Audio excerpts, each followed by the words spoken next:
Israeli Prime Minister Benjamin Netanyahu has reiterated that he will not accept any truce deal that endangers Israel's security.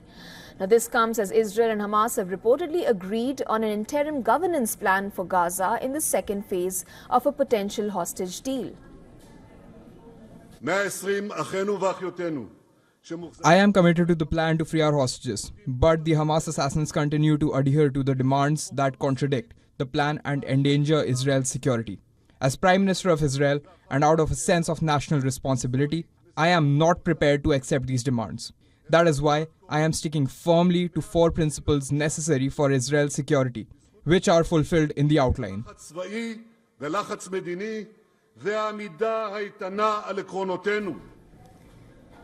Meanwhile, Hamas has warned that Israeli offensive in the Gaza Strip will hinder truce talks and cautioned it against growing displacements in the Palestinian territories.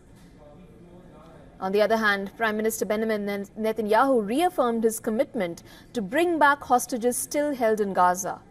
He said, and I quote here, "We have a moral obligation to return them all to Israel, the living and the dead alike."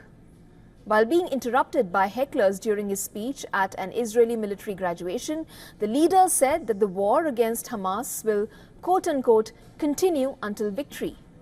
During the ceremony, Israel's Defense Minister Yoav Gallant pointed out towards a requirement of a state probe agency to keep the leaders, including Prime Minister, in check. He added that this will help confirm effective decision-making process. The investigation committee needs to be objective. It needs to check all of us, the decision makers and the executors, the government, the army and the security bodies, in this government and the governments in the last decade, which led to the events of October 7th.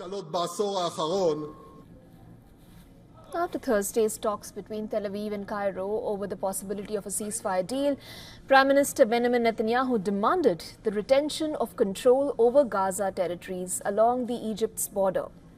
He said that the control will deter weapons from reaching Hamas from Egypt's corridor. He did not confirm whether or not the measure will be permanent.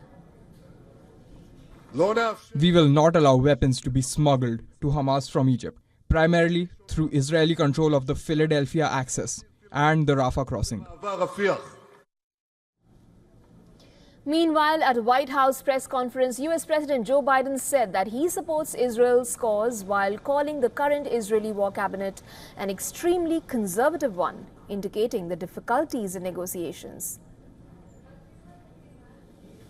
Third, for months, the United States has been working to secure a ceasefire in Gaza, to bring the hostages home, to create a path for peace and stability in the Middle East.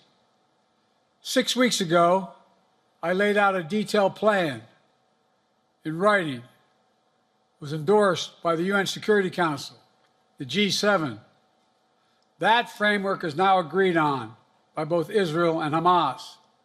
So I sent my team to the region to hammer out the details. These are difficult, complex issues. There's still gaps to close.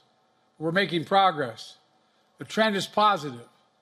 And I'm determined to get this deal done and bring an end to this war, which should end now. For all the latest news, download the WION app and subscribe to our YouTube channel.